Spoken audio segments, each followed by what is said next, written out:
Welcome back to Till All Are Done, the show where we are showcasing one toy for every character in the Transformers universe. We are still working through the G1 cast, and if you want to start from the very beginning and see who we've covered so far, check out the playlist in the description or click the card in the corner. But the best way to stay tuned for new episodes is to subscribe and see which figures I'm going to showcase next. Okay, with Hauler done, there can't be anyone else in this first episode, right? These fucking Seekers right here in the background, right? Yep, there's the yellow one and his name is Sunstorm. The purple one, his name is Hotlink. Then there's two more blue ones, neither of them Thundercracker. This one is Bitstream, which is the light blue one, and Nacelle, which is the dark blue one. These four Seekers show up in the pilot episodes meant to be as nameless, generic soldier Seekers, and they never show up in the G1 cartoon again after this.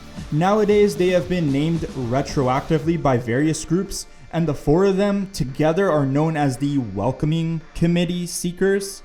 The story on how and why they got their official names is a long one, so I'm going to let you go to the TF Wiki page if you're interested.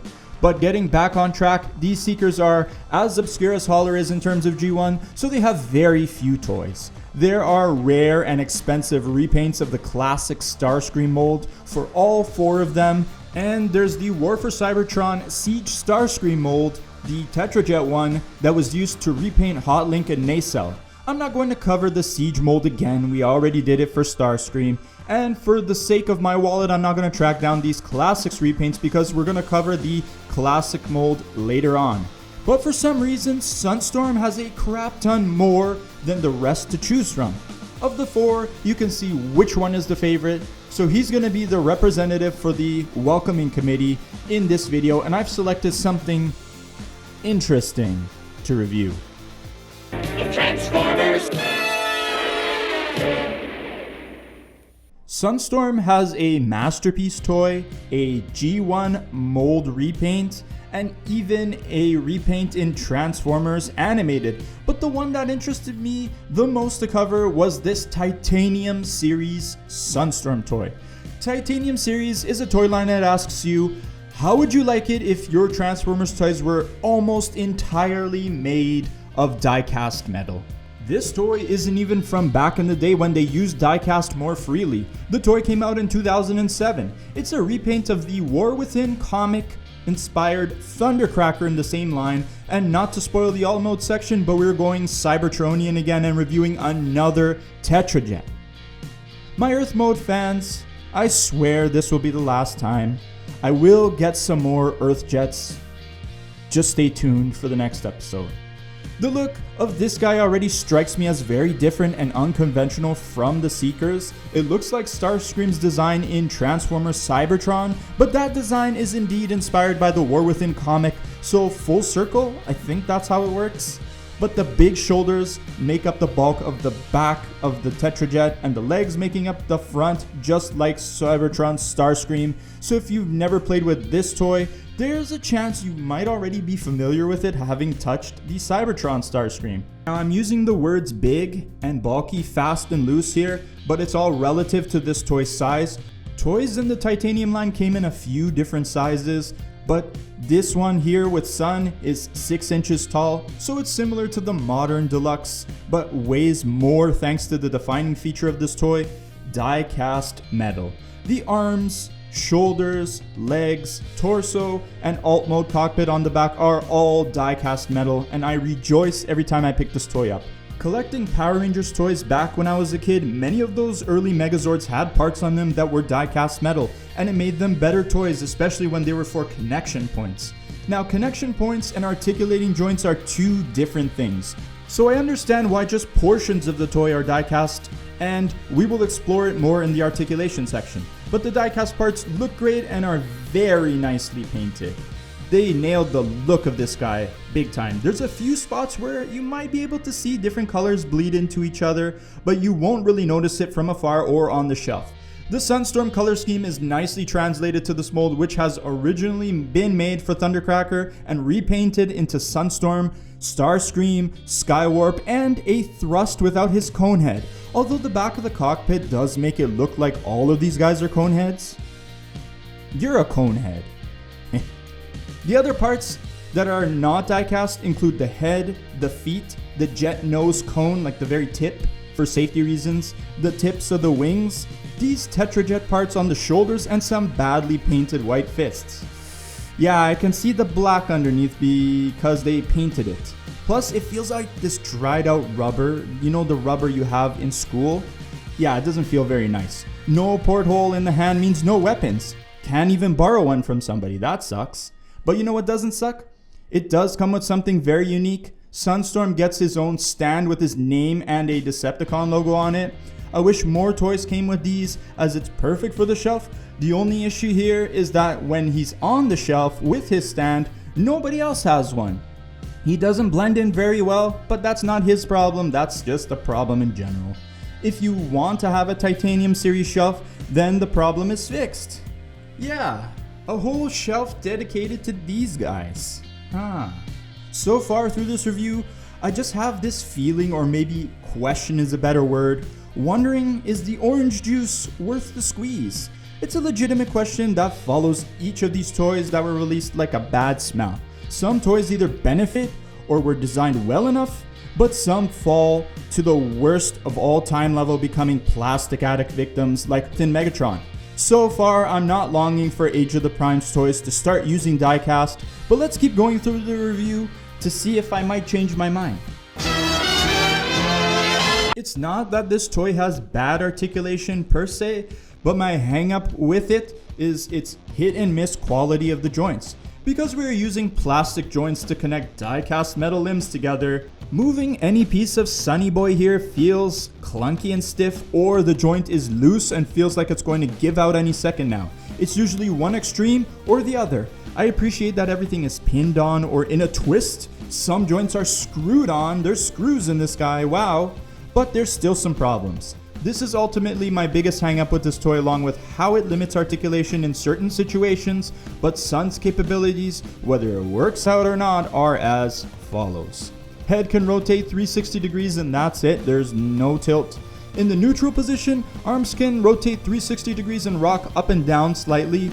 However, the shoulders can lift to the height of his head thanks to the transformation, but then they're locked in place, or should be.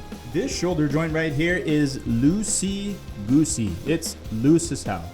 Elbows are double jointed, but thanks to the size of the shoulders, you can't really do anything with them. They're just more for transformation.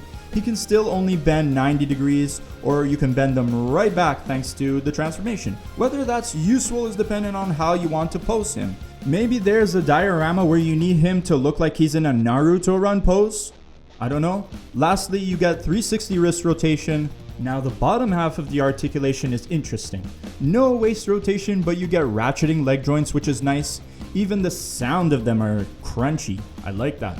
These things are nice and tight and give you nearly full 90-degree range in all directions, aside from clipping the cockpit just slightly. Even the 360 knee swivel, deep ankle knee joints, and 90-degree feet are ratchet joints, so the lower half is pretty solid. But to my chagrin, there's always caveats. The knees are loose, and that's not a good thing considering how heavy the top portion of the toy is. So in the neutral position, he can stand up no problem, but you really have to work angles to get him into any other positions that require you to bend more of the knees and feet. If you have posing stands, they really go a long way to help you out here. So I think the articulation is a mixed bag. I love that such a small toy has ratchet joints, but that's because they had to. The top is super heavy with all the die-cast metal that I even wish they firmed up the legs and feet even more. We are missing head tilt, arm swivels, outward shoulder joints, a waist rotation, and other stuff. So that's a negative against the articulation here. He has an inward shoulder joint that I forgot to mention, but no outward. Bummer.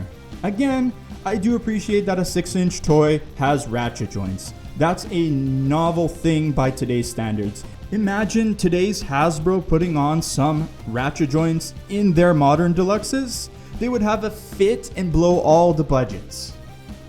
The transformation for this toy is pretty good. It's not revolutionary or even on the great side of things, but it's keeping it simple, and that's a good thing considering I'm afraid to bend anything on this toy. The shoulders still give me agita because I'm repositioning a hunk of metal held to another hunk of metal by a skinny piece of plastic. The legs that end up making the sides of the Tetrajet have me way less nervous thanks to those ratchet joints, but they clip on the now repositioned cockpit with these small crappy little pegs.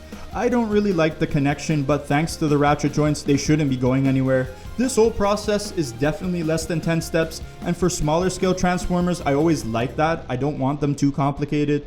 That loose shoulder is even more loose now. Just look at it go, jiggle jiggle. But when you clip in those two plastic pieces that create the back fin, everything is actually nice and tight now. So as awkward as I've described it, the final product came together and wow, I'm pretty impressed with the end result. Here is Sunstorm in his War Within Tetrajet alt mode. Very nice looking alt mode in this color scheme, and it's very nostalgic for me because I'm a Cybertron fan.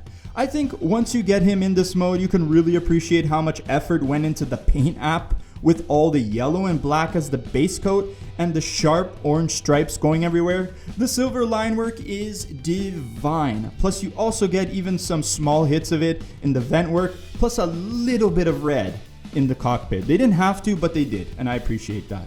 The color matching is even done pretty nicely, matching up the body color with the plastic parts and the cockpit, which they had to paint over some other color. It all blends in nicely, and I gotta say, I like this alt mode way better than the robot mode. They should have given me a stand to accommodate this mode instead. I love it. The weightiness thanks to the diecast metal is awesome too. It feels really nice to go swoosh with it in your hand, but don't throw it. You thought G1 Skywarp was gonna do some damage to your little brother? Poof, this one might send him to the hospital. That rubber nose cone isn't going to save anybody when this Tetrajet lands on you, fam. This Sunstorm is a weighty boy, and I like it that way. I also like that they gave us a landing gear and wheels pinned on too. That's good stuff, and handy for making sure you don't scratch the paint at the bottom. I've really livened up on this guy a lot more, but of course, there's still issue. This Tetrajet looks great from the front and from the sides, immaculate even, but as soon as you look at the back, well, you see for yourself. It looks unfinished back here, like they ran out of budget or didn't want to use more diecast to make this thing heavier. Look at that big old hole they got going on there. They are not even trying to hide the head, and with the white fists, they're really visible on the bottom of the afterburners. They thought they could just collapse two pieces on the top together to hide everything. Nope, you look back there and you can see it. The practical problem with that is now most of the weight is shifted to the front and you can't really hold it from the back very well. It's gonna swoosh right out of your hand even if you try. Holding Sun from the middle, you really feel the weight differential. It all got pushed to the front past the natural holding point where your hands will naturally go. It's not a huge downer for the mode, but a point to be made for the people who want to play with their toys and want to get a little bit more out of this thing past its display qualities. Overall, that sentiment rings throughout my head even still. So as much as I enjoy the alt mode, I still have that lingering question from earlier with this toy. Is the juice worth the squeeze? The diecast is certainly nice to have, don't get me wrong. Plus the Galoob team who made these toys really did a good job with how they painted it. Like the presentation skills on display here is top notch. The team made Micro Machines after all, which is a legendary brand. If this toy didn't have to articulate, I would be a lot more glowing on it, but alas, this is Transformers. I've landed the ship in the realm of 2.5 out of 5. I think that's pretty fair for this guy. Robot mode is fine and transformation is decent. The articulation brings this toy down quite a bit, but the alt mode is a highlight for me. The Tetrajet looks great, so does the robot mode, but if we're gonna put this guy on the shelf, I'm gonna put it in the alt mode. Cool experiment doing these Titanium Series toys, but ultimately, I'm good with the way Transformers are engineered nowadays. These toys can't be all looks and angles and paint and presentation. Practicality and playability is always going to be an important factor for the Generations toys and even toys beyond. Okay, for real this time. we are finally done with More Than Meets the Eye Part 1. No more surprises or obscure characters. No more of that. We did it.